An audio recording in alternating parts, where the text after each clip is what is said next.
Maupo tayo lahat.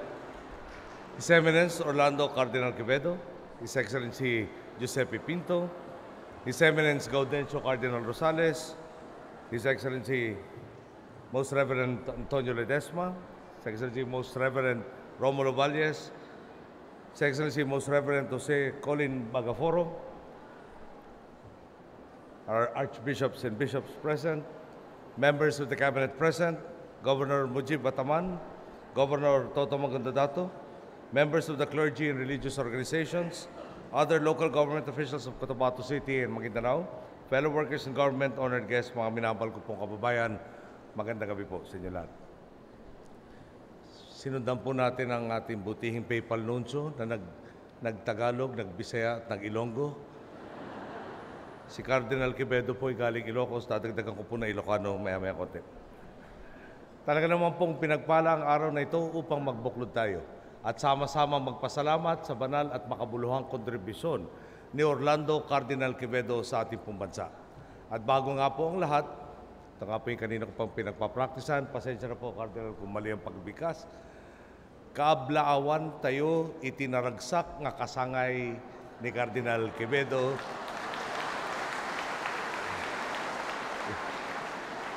Itatak nga aldaw. Sapay lakuma ta adupay nga bendisyon iti maipaay kada kayo. Yun ang Ilocano by way of Pampanga.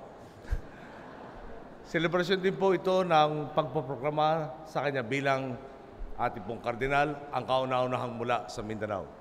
Gayon din ang ika-50 taon ng kanyang ordinasyon bilang pari at ika-34 na anibersaryo naman ng kanyang konsekrasyon bilang obispo. Mahaba nga po ang listahan ng ating mga ipinagdiriwang ngayon at dapat lang po talaga. Dahil nagsilbing matibay na sandigan si Cardinal Quevedo ng malalim na pananampalataya sa Panginoon at bukal na pagmamalasakit sa kapwa. Marahil nga po, marami pa rin ang nakakaalala at humahanga sa paninindigan ni Cardinal Quevedo noong pang may panahon ng diktadurya. Bagaman nagmula siya sa tinatawag na inaangking Solid North, para kay Cardinal Quevedo, una ang pagiging Pilipino, una ang pagkakapwa-tao.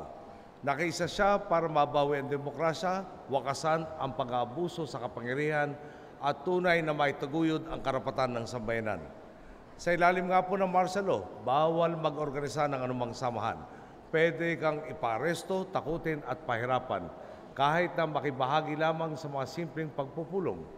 Pero si Cardinal Quevedo buong pagpupursiging isinulong ang pagtatatag ng basic ecclesial communities na nagsilbing kanlungan ng mga kababayan nating nais imulat ang lipunan sa baluktot na sistema.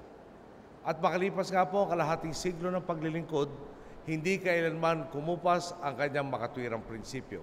Patuloy siya sa paghikayat sa ating mga kababayan na makiambag at makilahok sa pagpapabuti ng ating lipunan.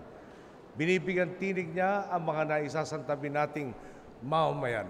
Hinihimok silang ihayag ang mali at labanan ang tiwali. Inudyok silang makilahok sa pagtukoy sa solusyon kaysa maging bahagi lamang ng problema. Isang magandang halimbawa po nito ang pagsuporta niya sa ating usaping pangkapayapaan.